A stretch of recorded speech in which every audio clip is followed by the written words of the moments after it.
ఎన్నికల సమయంలో చంద్రబాబు పవన్ కళ్యాణ్ పై సామాజిక మాధ్యమంలో అనుచిత పోస్టింగ్లు పెట్టిన మచిలీపట్నం విద్యుత్ డీఏ విజయభాస్కర్ రావుకు వ్యతిరేకంగా జనసేన కార్యకర్తలు ఆందోళనకు దిగారు. డీఈ కార్యాలయం వద్దకు వెళ్లిన జనసేన నాయకులు ప్రభుత్వాధికారిగా ఉంటూ ఒక పార్టీకి కొమ్ము కాసేలా ఇలా పోస్టింగ్లు పెట్టారంటూ నిలదీశారు. చంద్రబాబు పవన్ కు క్షమాపణలు చెప్పాలని డిమాండ్ చేశారు. పొరపాటున షేర్ చేశారని డీఈ వివరణ ఇచ్చారు. ఆయనతో చంద్రబాబు పవన్ చిత్రపటాలకు జనసేన శ్రేణులు పాలాభిషేకం చేయించారు. జై చంద్రబాబు నాయుడు గారు, జై చంద్రబాబు నాయుడు గారు, జై పవన్ కళ్యాణ్, జై పవన్ కళ్యాణ్, పవన్ కళ్యాణ్,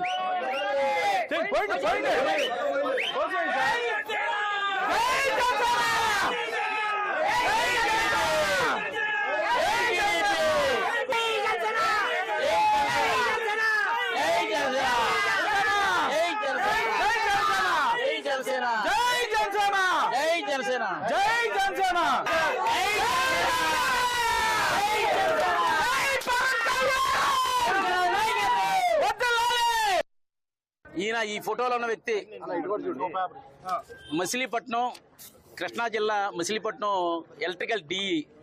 ఈయన గత 5 సంవత్సరాల నుండి పవన్ కళ్యాణ్ గారి గురించి, చంద్రబాబు గారి గురించి, లోకేష్ గారి గురించి, జస్టిస్ చలమేశ్వర్ గురించి అనుచిత వ్యాఖ్యలు మనం ఈ పేపర్లో అన్ని ప్రింట్లను తీసుకొచ్చాం. అనుచితుల వ్యాఖ్యలు చేశాడు. ఈయన ఎప్పుడు దొరుకుతాడని మేము చూస్తున్నాం. ఈ రోజున ఆయన ఇంటికి వచ్చి గాంధీవాదంగా ఆయన్నేమనుకోకుండా ఈ పోస్టులు ఎందుకు పెట్టారంటే నేను తెలియక పెట్టానంటే అమాయకుడిగా మాట్లాడుతున్నాడు. డిఈ ఆయన ఎలక్ట్రికల్ డిఈ. ఈ విధంగా ఎవరు పెట్టినా కూడా, ఎక్కడ పెట్టినా కూడా ఎవరిని క్షమించేది లేదు. మా పవన్ కళ్యాణ్ గారి గురించి కానీ, చంద్రబాబు గారి గురించి కానీ, ఎవరి గురించి అయినా సరే ఎక్కడ పెట్టినా కూడా ఆయన అంత ముందు 2-3 సార్లు చెప్పుంటాం మేము. చెప్పినా కూడా ఆయన ఫోన్లో ఇప్పుడు వరకు డిలీట్ చేయాల. గవర్నమెంట్ ఎంప్లాయీ ఉండి ప్రజలు కట్టే ట్యాక్సులు తీసుకుంటూ ఉండి ఆయన ఈ విధంగా వ్యాఖ్యలు పెడతాం. అట్లాగే ఇటువంటి వారు ఎవరైనా సరే ఎక్కడున్నా సరే వదిలిపెట్టకుండా జన సైనికులు వాళ్ళు తాట తీస్తామని తెలియజేస్తూ, ఇంకొకసారి ఈ డి గారిని ఎప్పుడైనా మాని ఇట్లాంటి వ్యాఖ్యలు మాని ఉన్నాయని డిలీట్ చేసి చెయ్యాలని చెప్పి కోరుకుంటూ ఆయనతో పాలాభిషేకం చేయడం జరిగింది. ఆయన క్షమించమని చెప్పమంటే ఎంతో బాధపడి నేను అర్జెంటు టాయిలెట్కి వెళ్ళాలని పైకి వెళ్ళిపోయాడు. ఆయన హెల్త్ రీత్యా ఆయన వదిలేసాం, లేకపోతే మామూలుగా అయితే వదిలిపెట్టే ప్రసక్తే లేదు. ముఖ్యమంత్రి గారి మీద, ఉప ముఖ్యమంత్రి గారి మీద చాలా గౌరవం ఉంది.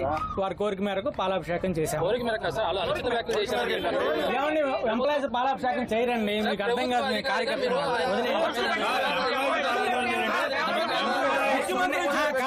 కాదు చేశాం కదా.